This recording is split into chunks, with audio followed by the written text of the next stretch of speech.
সুপ্রিয় এমআই শিক্ষার্থীবৃন্দ, সবাইকে এমআই ডেভেলপমেন্ট প্রোগ্রামের পক্ষ থেকে স্বাগত জানাচ্ছি। আজকে আমরা এলিমেন্টারি ইলেকট্রিক্যাল ইঞ্জিনিয়ারিংয়ের লোপ মেথড নিয়ে আলোচনা করব এবং লোপ মেথডের বেশ কিছু অঙ্কের মাধ্যমে আমরা কিভাবে লোপ মেথডটিকে সহজে আয়ত্ত করতে পারি সেই বিষয়গুলি আমরা দেখাবো। এর সাথে বেসিক যা লাগে অঙ্কের মাধ্যমেই সেগুলি আমরা আলোচনা করব। আশা করি ক্লাসটি মনোযোগ সহকারে দেখলে এবং পরবর্তীতে প্র্যাকটিস করলে এই লোপ মেথড থেকে 10 মার্ক পরীক্ষায় ইজিলি অ্যান্সার করা যাবে। তাহলে আমরা শুরু করছি। তা আমাদের শীটের মধ্যে বিগত সালের প্রশ্ন দিয়ে বেশ কিছু ম্যাথ শুরুতে তুলে দেয়া আছে। তো এর মধ্যে আমরা 8 নাম্বার ম্যাথটা দিয়ে শুরু করি। যদি হাতের কাছে শীটটি থেকে থাকে তাহলে শীটটি ওপেন করে 8 নাম্বার অঙ্কটি দেখুন। 8 নাম্বার অঙ্কের ফিগার হচ্ছে এই যে এই ফিগারটা দেয়া আছে। এই অঙ্কগুলির মধ্যে মেইন যে সিস্টেমটা সেটা হচ্ছে আসলে কেভিএল প্রয়োগ। কেভিএল প্রয়োগটাই আমরা প্রথম কয়েকটা অঙ্কে প্র্যাকটিস করব, দেন হচ্ছে পরবর্তী অঙ্কে টোটাল অঙ্কের সমাধানের মধ্যে যাব। তো 8 নম্বর অঙ্কটা দেখুন, এখানে লেখা আছে determine the loop current I1, I2 এবং I3 for the following circuit শোন বিলো। তাহলে এখানে ডিটারমাইন মানে নির্ণয় করো I1, I2 এবং I3। এই যে লুপগুলা এগুলা কিন্তু সবগুলো ক্লকওয়াইজ দেয়া আছে। এই লুপগুলা কিন্তু এভাবে দেয়া আছে। তো আসলে লুপ জিনিসটা কি আমরা জানি, লুপ হচ্ছে কারেন্ট প্রবাহের সম্পূর্ণ পথ। যেমন এইটা একটা লুপ, তাহলে এটা এই জায়গায় দেখিয়েছে I1 দিয়ে, এটা আরেকটা লুপ, এই যে ক্লোজ পাথ, এই যে এটা আরেকটা, এইখানে আরেকটা লুপ। এই 3টা লুপের কারেন্ট অর্থাৎ I1, I2 এবং I3 বের করতে হবে। তো এগুলির জন্য আমাদের কি করতে হয়, কেভিএল প্রয়োগ করতে হয়। তো কেভিএল প্রয়োগ করব আমরা 3টা লুপের মধ্যে 1, 2 এবং 3 নাম্বারে। তো কেভিএল এর ফুল মিনিং হচ্ছে কারশফ ভোল্টেজ ল। এটা আপনারা সবাই মোটামুটি জানেন, কারশফ ভোল্টেজ ল। তো কারশফ ভোল্টেজ লটা আসলে কি? কোনো লোপে বা আবদ্ধ সার্কিটে সকল ইএমএফ এবং রেজিস্টিভ ড্রপের বীজগাণিতিক যোগফল 0, এটা হচ্ছে কেভিএল। যেমন এই লুপের মধ্যে আমরা দেখতে পাচ্ছি ইএমএফ আছে একটা, মানে এই যে ভোল্টেজ এটা হচ্ছে ইএমএফ, আর রেজিস্টিভ ড্রপ, তাহলে এখানে রেজিস্টর আছে, তাহলে এখানে একটা ড্রপ হবে, এখানে রেজিস্টর আছে, এখানে ড্রপ হবে, এখানে ড্রপ হবে। তাহলে 1, 2, 3, 3টা হচ্ছে ড্রপ, একটা হচ্ছে ইএমএফ। এই 4টার বীজগাণিতিক যোগফল 0 হবে, এটাই হচ্ছে কেভিএল। তো আমরা এই কেভিএলটাকে এখন অঙ্কের মধ্যে প্রয়োগ করি। এখানে যেহেতু রেজিস্টর আছে তাহলে এটা ড্রপ মানে এখানে ভোল্টেজকে বোঝাচ্ছে, ইএমএফও ভোল্টেজ, কেভিএল এ ভোল্টেজ, কেভিএল এর ভিতে হচ্ছে ভোল্টেজ। তাহলে এখানে ভোল্টেজটা কি হবে, এই 10-এর সাথে I1কে গুণ করতে হবে। তো এগুলি দেখুন, এগুলি খুব ইজি, কিন্তু ইজি কীরকম আমি সংক্ষেপ করে লিখলাম। লুপ 1 ক্ষেত্রে যদি আমরা চিন্তা করি, লুপ 1-এ কী হবে, এখানে হচ্ছে 10, আমরা এইখান থেকে শুরু করলাম। লুপটা এখান থেকে শুরু করা যাবে, এখান থেকে করা যাবে, এখান থেকে করা যাবে, ইচ্ছা আমাদের যে কোনো জায়গা থেকে আমরা শুরু করতে পারবো। তাহলে এখানে লিখলাম 10 I1, অর্থাৎ এইখানে হচ্ছে 10-এর সাথে আমরা গুণ দিয়ে দিলাম I1, তারপরে হচ্ছে প্লাস এখানে কত। এই অঙ্কগুলি সহজ হয়ে যাবে তখন রেজিস্টরগুলি অলওয়েজ প্লাস ধরবেন, রেজিস্টরগুলি অলওয়েজ প্লাস। আর সোর্সের ক্ষেত্রে যদি নেগেটিভ প্রান্ত দিয়ে ঢুকে নেগেটিভ, পজিটিভ প্রান্ত দিয়ে ঢুকলে পজিটিভ দিয়ে হিসাবটা করবেন। তাহলে 5-এর মধ্যে কারেন্ট কত, 5 কিন্তু 2টা লুপকে টাচ করেছে, I1কে টাচ করেছে এবং 3কে। তাহলে 3-র কারেন্ট কিন্তু এদিকে যাচ্ছে, 1-এর কারেন্ট যাচ্ছে এইদিকে, তার মানে এই দুইটার বিয়োগফল হবে এখানে। তার মানে আমরা লিখতে পারবো I1 মাইনাস I3, তারপরে হচ্ছে প্লাস এই 5 2টা লুপকে টাচ করেছে I1, তাহলে এখানে লেখা যাবে I1 মাইনাস I2, তারপরে এইখানে এই ছোট চিহ্নটা মাইনাস, এটা হচ্ছে প্লাস, তাহলে মাইনাস দিয়ে ঢুকেছে, তাহলে মাইনাস 100 ইজিক্যাল টু হচ্ছে 0। আমাদের লুপ ধরা হয়ে গেল। তাহলে একটু খেয়াল করুন, 10 কারেন্ট গুণ করে দিয়েছে, এটা একটা ড্রপ ভোল্টেজ হলো 5। এইখানে যেহেতু 2টা লুপকে টাচ করেছে তাহলে একটার লোভ সমান সমান মাইনাস আরেকটা লোভ, এই দুইটার বিয়োগ ফলে যেটা, তাহলে এই রেজিস্ট্যান্স এবং কারেন্ট মিলে হচ্ছে ভোল্টেজ, রেজিস্ট্যান্স এবং কারেন্ট মিলে হচ্ছে ভোল্টেজ, আর এটা হচ্ছে ইএমএফ। তাহলে সবগুলার বীজগাণিতিক যোগফল আমরা কী লিখলাম? 0 দিয়ে দিলাম। এই তো আমাদের একটার মধ্যে লুপ 1-এর মধ্যে কেভিএল প্রয়োগ করা হয়ে গেল। এখন যদি আমি এখানে লিখি লুপ 2, এটা হচ্ছে 1। লুপ 2 এর ক্ষেত্রে আমরা কি করতে পারি? এখান থেকে শুরু করি। এই যে এখান থেকে শুরু করলে প্রথমে পাচ্ছি আমরা কত? 5। 5-এর সাথে কারেন্ট দুইটা, I2 minus I3, I2 minus I3 লিখলাম। দেন হচ্ছে এখানে এসে তারপরে এখানে চলে আসলাম, এখানে লিখলাম হচ্ছে 5। তাহলে এটা দুইটা কারেন্ট পেয়েছে, I থেকে I1 I2। এখন রেফারেন্স হচ্ছে 2, তাহলে যে রেফারেন্স সেই কারেন্টের মানটা আগে লিখবো, অর্থাৎ লুপ 2 যেহেতু, তাহলে I2কে আগে লিখবো, মাইনাস দিয়ে লিখলাম I1। এখানে খেয়াল করুন রেফারেন্স ছিল 1, তাহলে I1 minus I2, I1 minus I3। আর এখন যেহেতু রেফারেন্স 2, তাহলে I2 থেকে ওইটা বিয়োগ হবে। আর এইখানে একটা জিনিস একটু, এইখানে এটার আগে এই জিনিসটা লিখলে ভালো হতো, এখানে এই 50টা লিখলে ভালো হতো। আমরা এটা একটু কেটে দিই। এই যে 5 I2 মাইনাস I3, তাহলে এখানে একটা ভোল্টেজ আছে, প্লাস দিয়ে ঢুকেছে, তাহলে লুপটা প্লাস দিয়ে প্রবেশ করেছে, তাহলে প্লাস 50। আর এখানে হচ্ছে প্লাস 5 I2 মাইনাস I1 = 0। তাহলে দুইটা সমীকরণ হয়ে গেল।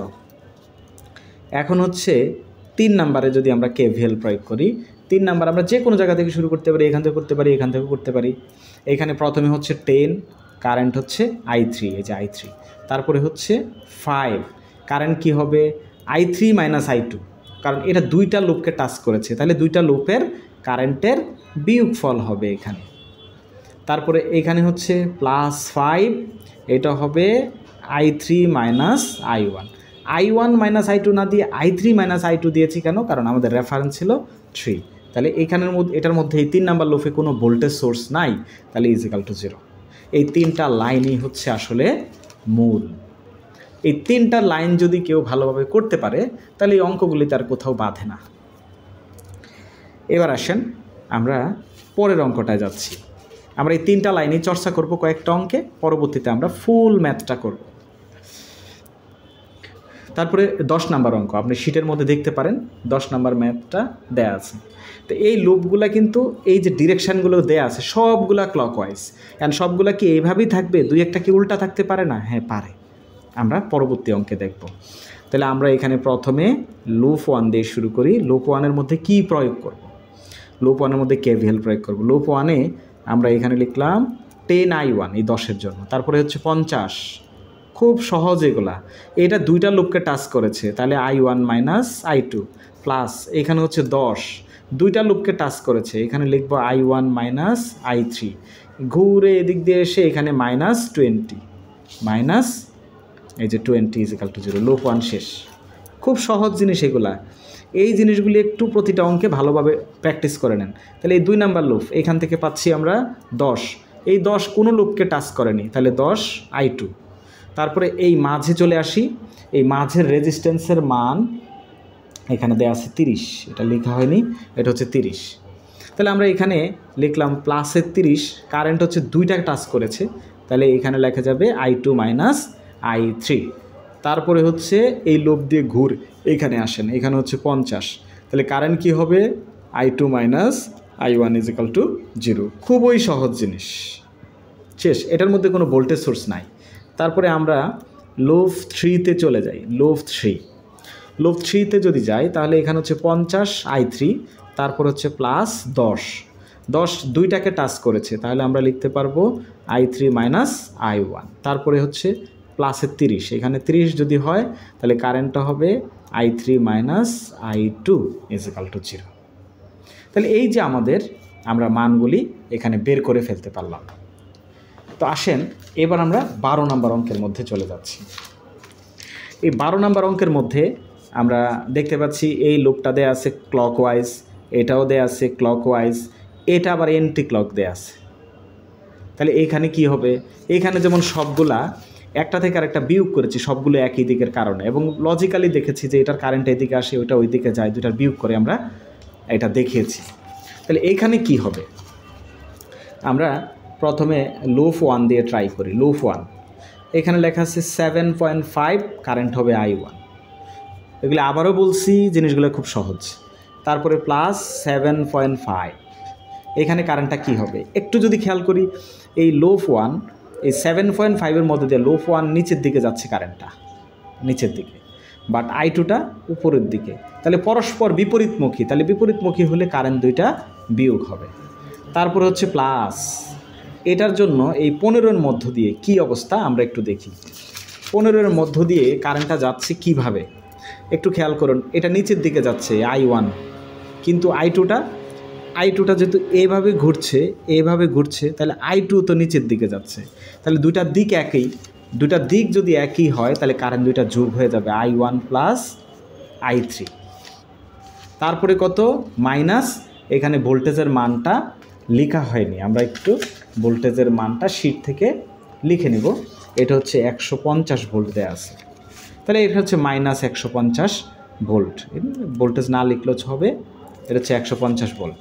এই যে শেষ, তাহলে আমাদের লুপ 1 শেষ। তাহলে অন্যটার সাথে পার্থক্য কি, এইখানে এই একটা জিনিস একটু ঘুরিয়ে দেয়া আছে। তাহলে আসেন আমরা লুপ 2-তে চলে যাই। লুপ 2 আপনারা এইরকমভাবে পুরো অঙ্কটা না করে শুধু এই 3টা লাইন বের করা, প্রথম 10-15টা অঙ্ক প্র্যাকটিস করেন, দেখবেন যে লুপের আর কোনো সমস্যাই থাকবে না। আর ব্যতিক্রম যেগুলো আছে সেগুলি অবশ্যই এখানে শীটের মধ্যে করে দেওয়া আছে, আর এখন আমি 2-একটা বুঝাই দেব। লুপ 2-তে একটু খেয়াল করেন, এখানে হচ্ছে 15I2, এই যে 15I2 মাইনাস হচ্ছে কত 75, প্লাস হচ্ছে 3-এর সাথে কারেন্টটা কী হবে আমরা যদি একটু দেখি, এই I2 এদিকে যাচ্ছে, I3ও একই দিকে যাচ্ছে, দুইটা কি একই দিক, তো একই দিক হলে আমরা I2 প্লাস I3 যোগ করে দেব। তারপরে হচ্ছে প্লাস 7.5 কী হবে, এই I2 উপরের দিকে যাচ্ছে, এটা নিচের দিকে, তাহলে দুটা বিয়োগ হলে I2 মাইনাস I1। এখন কে কার থেকে বিয়োগ হবে খেয়াল করবেন এই জায়গায়, যদি 2 হয় 2 নাম্বার লুপে হলে আগে I2 হবে, তারপরে I1। যদি 1 নাম্বার লুপ হয় তাহলে আগে I1 হবে, পরে হবে I2 ইজিক্যাল টু হচ্ছে 0। আমরা এবার লুপ 3-এর ক্ষেত্রে KVL প্রয়োগ করি।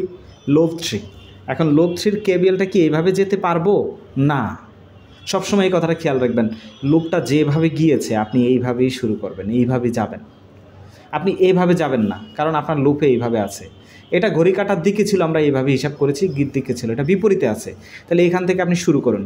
এখান থেকে শুরু করলে আপনি প্রথমে পাচ্ছেন 15, তাহলে 15-এর জন্য I1 এদিকে, I2 এদিকে, I3 এদিকে, তাহলে দুটো যোগ হয়ে যাবে I1 প্লাস I3 প্লাস 7.5। চলে আসলাম এখানে, তাহলে এখানে কারেন্ট হচ্ছে শুধু I3, চলে আসলাম এখানে হচ্ছে মাইনাস 75, তারপরে হচ্ছে প্লাস 3, এই দুইটা কারেন্ট আবার একই দিকে, তাহলে যোগ হয়ে যাবে I3 plus I2 is equal two হচ্ছে 0। এখন এই 3টা লাইনকে যোগ বিয়োগ করে ক্যালকুলেশন করতে পারলেই আমাদের কাঙ্ক্ষিত অ্যান্সার চলে আসবে। আমি আশা করি বোঝাতে পেরেছি যে উল্টা হলে আমাদের কি করতে হবে। এখন আসেন অঙ্ক নাম্বার 18। অঙ্ক নাম্বার 18-এর মধ্যে যদি আমরা যাই, প্রথমে হচ্ছে আমাদের এখানে লুপ 1-এর ক্ষেত্রে কি হবে, এখান থেকে শুরু করব, যেহেতু লুপটা এভাবে গিয়েছে।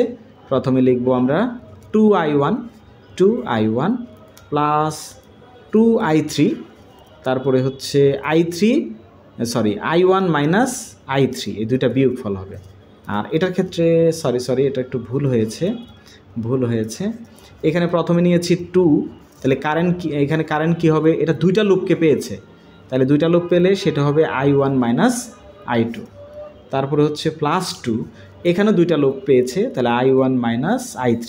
আর এটার ক্ষেত্রে সব বিয়োগই হবে, কারণ সবগুলো এন্টি ক্লক, একই দিকে আছে লুপগুলা। আর এখানে হচ্ছে মাইনাস 12 ইজিক্যাল টু 0, শেষ।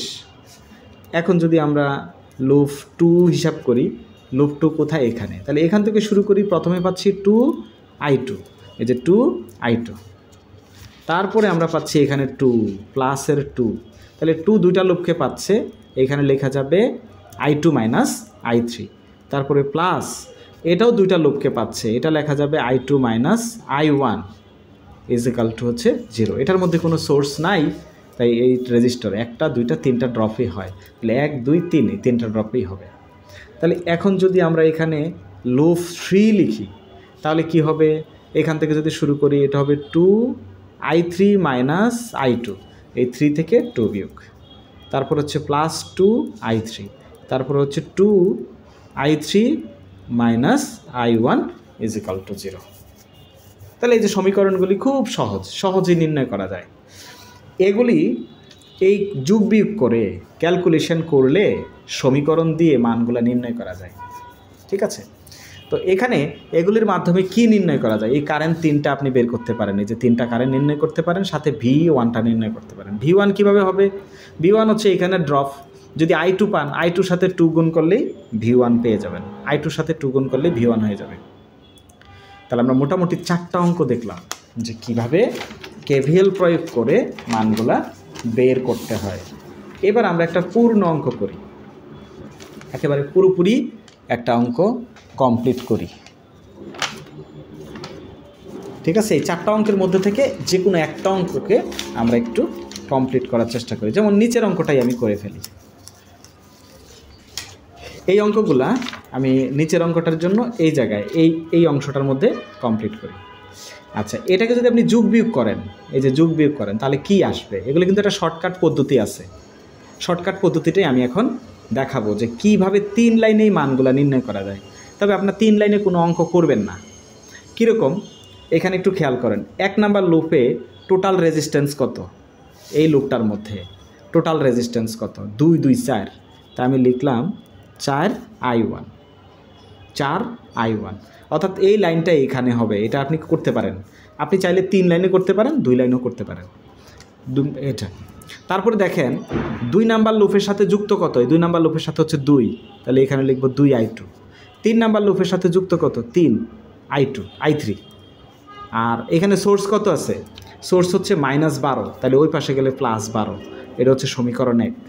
অর্থাৎ এই লাইনটাকে যদি আপনি যোগ বিয়োগ করে ক্যালকুলেশন করেন এইভাবে আসে। আমি শর্টকাট করলাম কি, টোটাল রেজিস্ট্যান্স 4, 2 এর সাথে 2, 3 এর সাথেও 2, আর 12 -12 ওই পাশে গেলে +12 হবে। তাহলে 2 নাম্বার লুপের ক্ষেত্রে সবগুলিকে যোগ করলে কত হয়, 6, তাহলে এটা হবে +6i2। এটার মধ্যে প্লাস ছিল কে, 1 নাম্বার লুপে i1 প্লাস, 2 নাম্বার লুপে কত i2 প্লাস। এবার 1 এর সাথে যুক্ত কত, 2, তাহলে এখানে লিখেন 2i2, 2i1। তারপরে হচ্ছে -3 এর সাথে যুক্ত কত, 2i3। তাহলে এই লুপের মধ্যে দেখেন কোনো ভোল্টেজ নাই, তাহলে এই পাশে হচ্ছে 0, এটা হচ্ছে সমীকরণ নাম্বার 2। অর্থাৎ এই সমীকরণটাকে আপনি যোগ বিয়োগ করলে এটাই পাবেন। আপনারা করবেন এভাবে, শর্টকাট পদ্ধতি হচ্ছে এটা। তবে এই পদ্ধতি এই 12 নাম্বার অঙ্কের ক্ষেত্রে প্রযোজ্য নয়, কারণ এই একটা উল্টা দিকে আছে। তাহলে এটা প্রযোজ্য হবে সবগুলো একই দিকে থাকলে সেটা প্রযোজ্য হবে। দেন হচ্ছে 3 নাম্বার লুপের ক্ষেত্রে যদি আপনি চিন্তা করেন, 3 নাম্বারে সবগুলো যোগ দেন, এই যে সবগুলো সোর্সকে যোগ দেন, 2 2 2 6 হয়, তাহলে এটা হবে +6i3। এই 6i3 কেন, কারণ এটা 3 নাম্বার লুপের ক্ষেত্রে আপনি নিয়েছেন। তাহলে এখানে হবে -2i2, এখানে হবে -2i1। একটু খেয়াল করুন, এটা হচ্ছে 0। 1 নাম্বার লুপে i1 প্লাস, 2 নম্বরে এটা প্লাস, 3 নম্বরে এটা প্লাস। এটা হচ্ছে 2 এর সাথে সংযুক্তি, 3 এর সাথে সংযুক্তি, এটা 1 এর সাথে, এটা 3 এর সাথে, এটা 2 এর 1 এর সাথে, এটা 2 এর সাথে। এইভাবে দিয়ে আমরা এগুলাকে করতে পারি। এখন এইখান থেকে ক্যালকুলেটরের মাধ্যমে এই জিনিসগুলোকে আমরা i1 i2 সহজেই বের করে ফেলতে পারি। তাহলে আমি এখানে একটু দেখাই, আপনারা এটা দেখতে পাচ্ছেন। আমি প্রথমে এখানে মোড চাপ দিলাম, এই যে ক্যালকুলেটরটা অন হলো, হ্যাঁ, আপনারা একটু দেখে নেন, অথবা আমার ভয়েসটা শুনলে আপনারা বুঝবেন। আমি প্রথমে এখানে অন করে নিলাম, অন করে নিয়ে এখানে মোড চাপ দিলাম।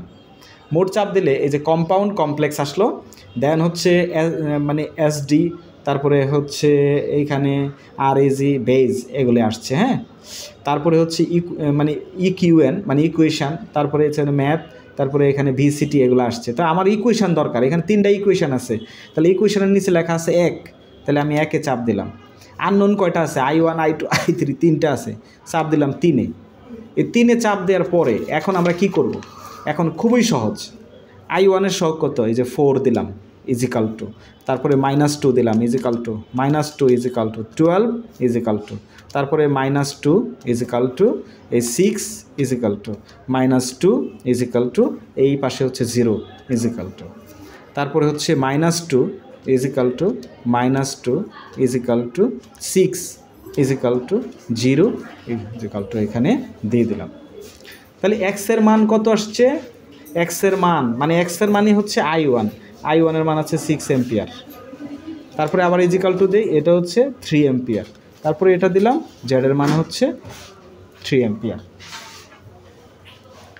এই তিনটা মান চলে আসছে, তাহলে এটা হচ্ছে অ্যান্সার। এই যে I1 I2 এবং I3 আমরা তিনটা মান কিন্তু এখানে পেয়ে গেছি। এই ক্যালকুলেটর দিয়ে এভাবে করতে পারেন। এখন মানগুলি আপনার ঠিক আছে কিনা আপনি কিভাবে চেক করবেন?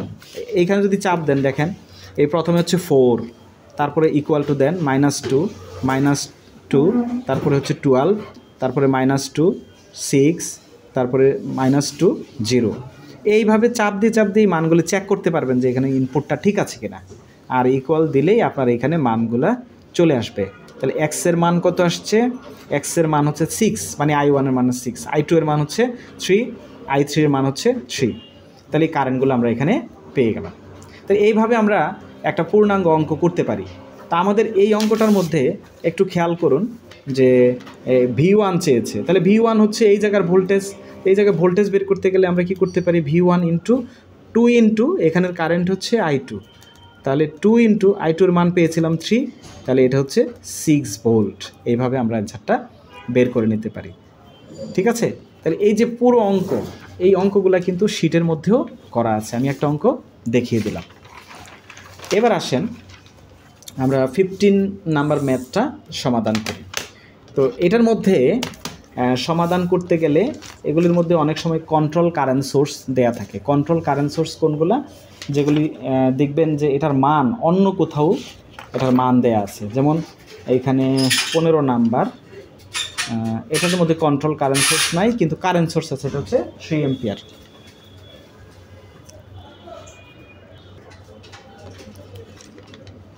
আচ্ছা, এখন আমরা 15 নাম্বার ম্যাথটা সমাধান করব। এই 15 নাম্বার ম্যাথ শিটের মধ্যে আপনারা একটু খেয়াল করতে পারেন, এটা সমাধান করে দেয়া আছে। তো আমরা যে ম্যাথগুলি দেখলাম এগুলি হচ্ছে কারশফ ভোল্টেজ ল প্রয়োগ করে কিন্তু এগুলিকে আমরা সমাধান করেছি। তো কারশফ ভোল্টেজ ল প্রয়োগ করতে গেলে আমাদের ভোল্টেজ নির্ণয় করতে হয়, কিন্তু এখানে যখন কারেন্ট সোর্স থাকে তখন কিন্তু আমাদের কি হয়? একটু অসুবিধা হয়, কারণ কারেন্ট সোর্সের মধ্য দিয়ে সরাসরি কেভিএল বা কারশফ ভোল্টেজ ল প্রয়োগ করা যায় না। এই জন্য আমাদেরকে এইখানে একটা V1 ধরে নিতে হয়। এই যে V1, এখানে ভোল্টেজটা আমরা ধরে নিলাম, ধরে নিলে আমাদের এখানে ভোল্টেজটা প্রয়োগ করা সহজ হয়ে যায়। আর এখানে এই কারেন্ট সোর্স যখন দেয়া থাকে তখন এখান থেকে আমরা একটা সমীকরণ বা একটা সমীকরণ নিয়ে আসতে পারি। সমীকরণটা হবে এরকম, from current source, from current source. Current source থেকে আমরা কি পাই? এখানে যদি লিখি আমি, যেহেতু এই সোর্সটা দুইটা লুপের বিয়োগফল হয়, কারণ লুপগুলি সব একই দিকে আছে, তাহলে এখানে হচ্ছে কত? I2, আর এখানে কত? I3। তাহলে I2 মাইনাস I3 সমান সমান আমরা লিখলাম এখানে 3 এম্পিয়ার। এটার কারণ কি? +3 হলো না কেন? একটু খেয়াল করুন, এই I2র কারেন্ট যাচ্ছে এই দিকে, I3র কারেন্ট যাচ্ছে তার বিপরীত দিকে, দুইটা কিন্তু পরস্পর বিপরীত, কিন্তু আমাদের সোর্স ডিরেকশান কোন দিকে?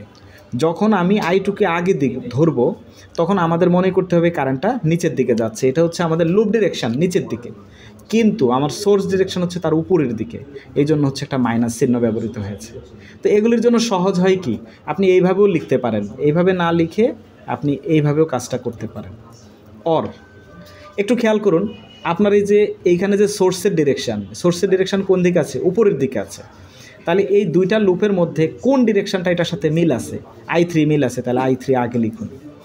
এবার বিয়োগ দিয়ে লিখুন দ্বিতীয়টা ইজিক্যাল টু হচ্ছে 3 ampere.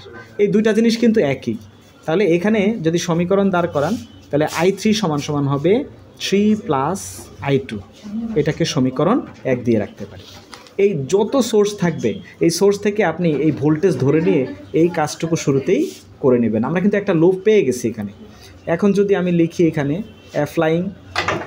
Applying KVL applying KVL at loop 1, 1 নম্বরে কেভিএল প্রয়োগ করে পাই। 1 নম্বরে কেভিএল প্রয়োগ করলে কি হবে আপনারা এখানে দেখতে পাচ্ছেন। এখান থেকে যদি শুরু করি +6 ভোল্ট, তারপর হচ্ছে +4 I1 - I3, তারপরে হচ্ছে +1 I1 মাইনাস হচ্ছে I2, তারপরে হচ্ছে +2 = 0। +2 সরি আবার একটু আমরা দেখি, এখানে হচ্ছে 6, এই 4-এর সাথে হচ্ছে এই দুইটা কারেন্টের বিয়োগফল, 1-এর সাথে হচ্ছে এই দুইটা কারেন্টের বিয়োগফল, আর এই 2-এর সাথে হচ্ছে শুধু I1, এখানে একটা I1 হবে হচ্ছে 0। এগুলিকে যদি আপনি ক্যালকুলেশন করেন, এই সবগুলা মানকে যদি আপনি ক্যালকুলেশন করেন, তাহলে একটু ক্যালকুলেশনটা আমরা ভেঙে করে দিই। I3 + I1 - I2 + 2I1 = 0। তাহলে 6 + 4 I1, এখানে অজানা মান আছে 3টা দেখুন। তো সমীকরণের মধ্যে অজানা মান যত কমিয়ে নিয়ে আসা যায় সমীকরণ তত সহজ হয়ে যায়। যেহেতু এখানে একটা সমীকরণ আছে I3 = এটা 3 + I2, আমরা মান বসিয়ে দিলাম +I1 - I2 প্লাস হচ্ছে 2I1 = 0। এটাকে ক্যালকুলেশন করলে পাবেন 7I1 - 5I2 = 6, ইকুয়েশন নাম্বার 1। এই যে এই লুপটা আগের মতোই এক্সট্রা হিসাবে কাজ করেছি আমরা শুধু এইটুকু। এখন যদি আপনি লুপ 2-তে কেভিএল প্রয়োগ করেন লুপ 2 এর জন্য, হ্যাঁ আমরা একটু এখান থেকে জিনিসটাকে দেখতে পারি যে লুপ 2 এর মধ্যে যদি আমরা কেভিএল প্রয়োগ করি তাহলে কি দাঁড়ায়। এখান থেকে শুরু করি, প্রথমে হচ্ছে 1 I2 - I1 হবে, দুইটা লুপ পেয়েছে, তারপরে +V1, তারপরে এইখানে হচ্ছে +I1 5I1 = 0। তাহলে এখান থেকে আমরা V1-এর একটা মান পেতে পারি। V1-এর মান হবে I1 - 6I2। প্রয়োজনে আপনারা এখানে একটা লাইন অতিরিক্ত করে নেবেন, করে নিলে এই লাইনটাই পাবেন। এখন আমরা এই পাশে বাকি অংশটা একটু করে ফেলি, এখান থেকে এটা করে ফেলি। এখন আপনি লুপ 3-তে কেভিএল প্রয়োগ করুন। এই লুপ 3-এর মধ্যে প্রথমে পাচ্ছি আমরা 12 ভোল্ট, এই যে 12 - V1, তারপর হচ্ছে +4 I3 - I1 = 0। একটু আবার খেয়াল করুন, +V1, এখানে হচ্ছে এই কারেন্ট তো নিতে পারবো না, যেহেতু কেভিএল প্রয়োগ করেছি ভোল্টেজটা নিতে হবে V1, এখানে 4 I3 - I1 = 0। তাহলে আমরা মানগুলো বসাই দিই। V1-এর মান কত পেয়েছিলেন? V1-এর মান 2 নাম্বার লুপে পেয়েছিলেন I1 - 6I2, I1 - 6I2 +4, এখানে I3-র একটা মান পেয়েছেন, এটা হচ্ছে 3 + I2 - I1 = 0। তাহলে আমরা এই 3 নাম্বার সমীকরণের মধ্যে V1-এর মানও বসিয়ে দিয়েছি আর I3-এর মানও বসিয়ে দিয়েছি। সব কিছু যোগ বিয়োগ করলে সেটা হবে 2.5 I1, এখানে হচ্ছে 5 I2 = 12, ইকুয়েশন নাম্বার 3। এই লাইন থেকে এই লাইন আসলে সরাসরি লেখা টাফ, আপনারা যেটা করবেন সেটা হচ্ছে এখান থেকে এখানে আরও 2টা লাইন ভেঙে ভেঙে করে নেবেন, তাহলে এই লাইনটা আপনারা পেয়ে যাবেন। তাহলে এটা হচ্ছে 3 নাম্বার সমীকরণ। আর 1 নাম্বার সমীকরণে আপনারা কী পেয়েছিলেন, এটাকে আমরা এ দিই, এ নাম্বার। তাহলে 1 নাম্বার সমীকরণে কী পেয়েছিলেন, সেটা পেয়েছিলেন 7I1 - 5I2 = 6, ইকুয়েশন নাম্বার হচ্ছে 1। এই 2টা সমীকরণকে ক্যালকুলেটরে দিয়েও আপনি I1 I2 বের করতে পারবেন, ক্যালকুলেটরে বসাই দিলেও আসবে, অথবা শিটের মধ্যে প্রতিস্থাপন পদ্ধতিতে এটা করা আছে। এই 2টা মান থেকে যদি আপনি এ নাম্বার সমীকরণে ফ্রম ইকুয়েশান এ কোথায়, যেটাকে এ নাম দিলাম 1 না দিয়ে, এটার মধ্যে আপনি এই 3 + I2-র মান বসাই দিলে I3 পেয়ে যাবেন। তাহলে I1 I2 এবং I3 3টা মানই আমরা খুব সহজে এখান থেকে পেতে পারি। হ্যাঁ, তাহলে এই হচ্ছে আসলে এই অধ্যায়ের মোটামুটি নিয়মগুলা। এগুলা যদি একটু ভালোভাবে দেখেন তাহলে এই অধ্যায়ের সমস্যা থাকার কথা না। তারপরে যদি সমস্যা হয় আশা করি পরবর্তী ক্লাসে আপনারা সেগুলো দেখাবেন। ধন্যবাদ সবাইকে।